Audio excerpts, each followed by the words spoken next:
Travis has a question for us. Hi, my name is Travis and I'm from Adelaide in South Australia. I don't have a whole lot of things, and sometimes I feel like I get a lot of negativity about that.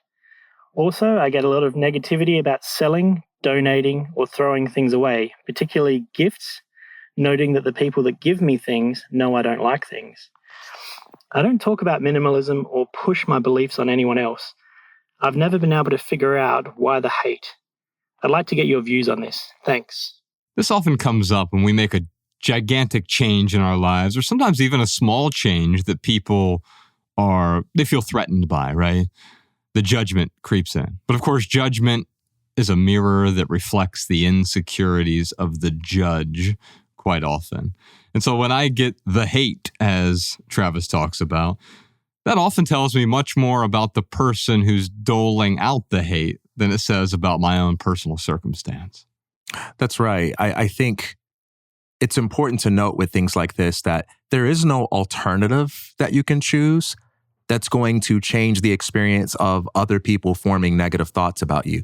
If people are giving you a hard time for not owning much, you'll just attract a new set of people who will give you a hard time for owning a lot of things.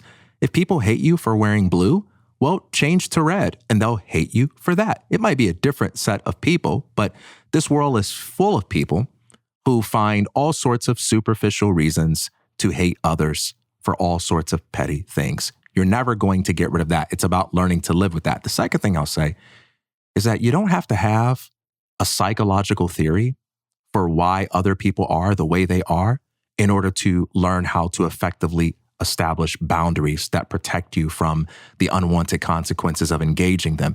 I don't think there's any problem with forming psychological theories. I don't think there's any problem with seeking to understand why people do the things they do.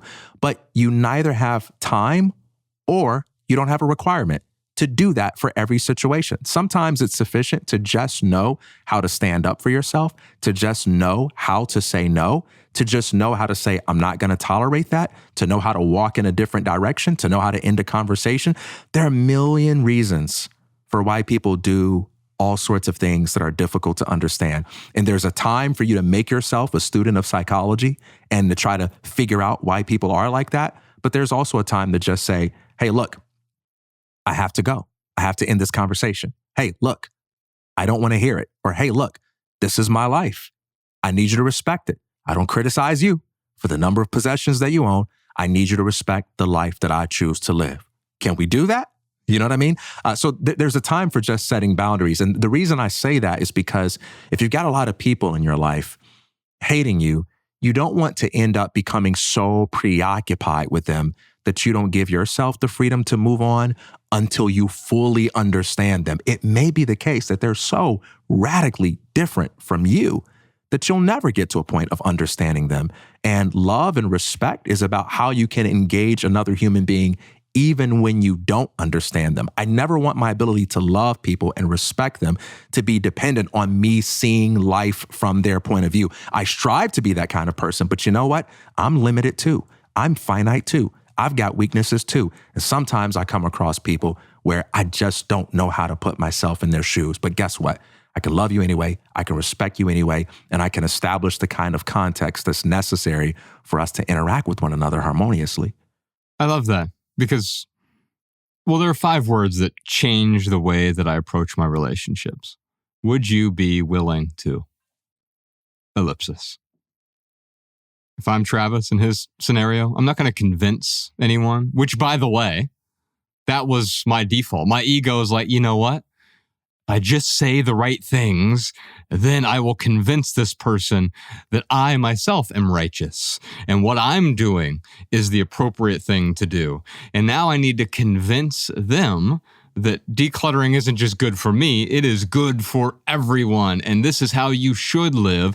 And that's when it turns into some sort of oppressive dogma that isn't useful for our interpersonal relationships. However, if I deploy those 5 words, would you be willing to respect my decision to declutter?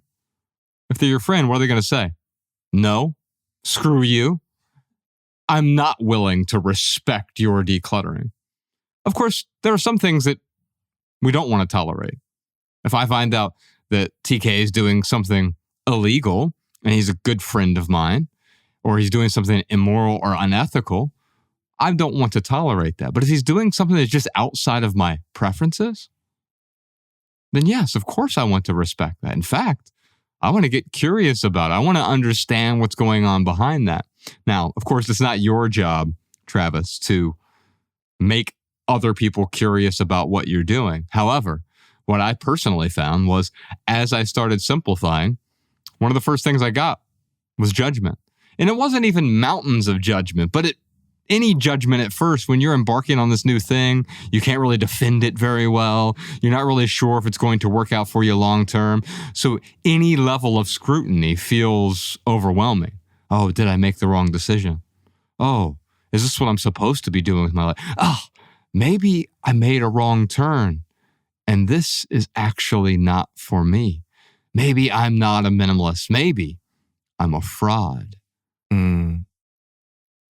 That imposter syndrome really just means I'm afraid that I am not enough.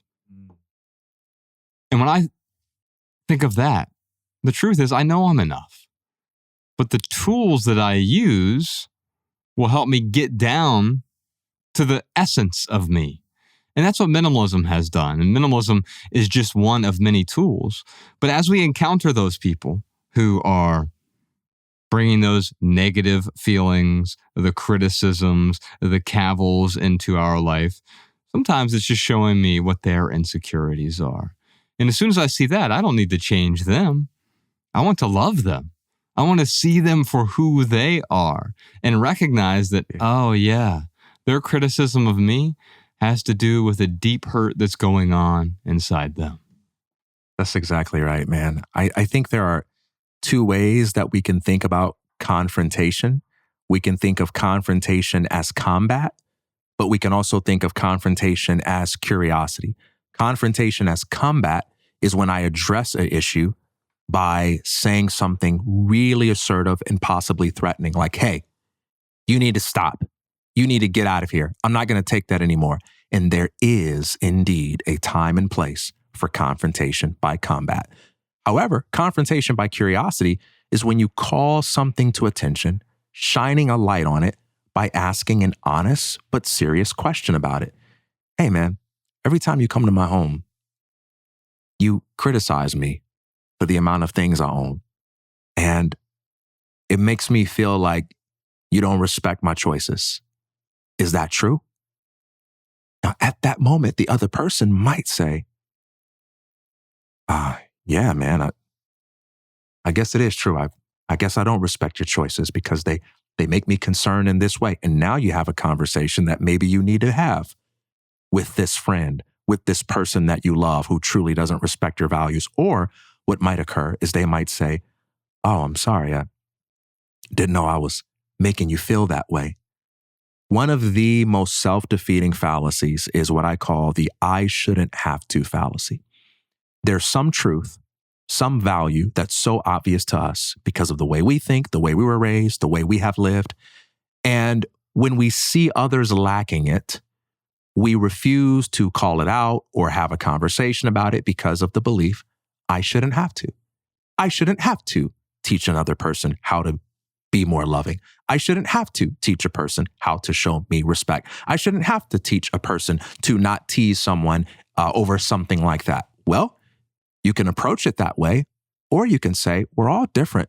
We all come from different backgrounds. We all know different things. And you know what? Some of us make it all the way up to 50, 60, 70 without learning things that maybe you figured out by the time you were 15. But maybe we don't live in the universe that we should ideally live in. Maybe we do.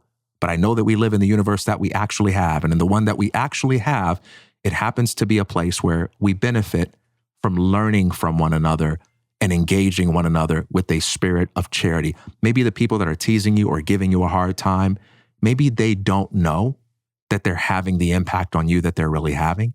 And if you can confront it with a little curiosity, you'll give them the opportunity to either own what they're saying or an opportunity to look at it honestly and then choose to disown it. Either way, your relationship with them benefits. What you're telling me right now is as you're taking an inventory of your stuff in a way, it allows you to take an inventory of these other areas of your life. Yeah. In a way, you're taking an inventory of these relationships, and you're realizing like maybe these relationships have been judgmental all along, but now it's hit this sore spot. You know, when you use a foam roller and all of a sudden you hit one of those trigger points and it's like, whoa, oh, ah, man, it hit the sore spot. It doesn't mean that you weren't hitting other spots along the way, but like it wasn't a big deal. You didn't experience the pain. But now that you're experiencing the pain associated with your material possessions, the pain associated with health, or the pain associated with your home, or the pain associated with your relationships, or pain associated with boredom.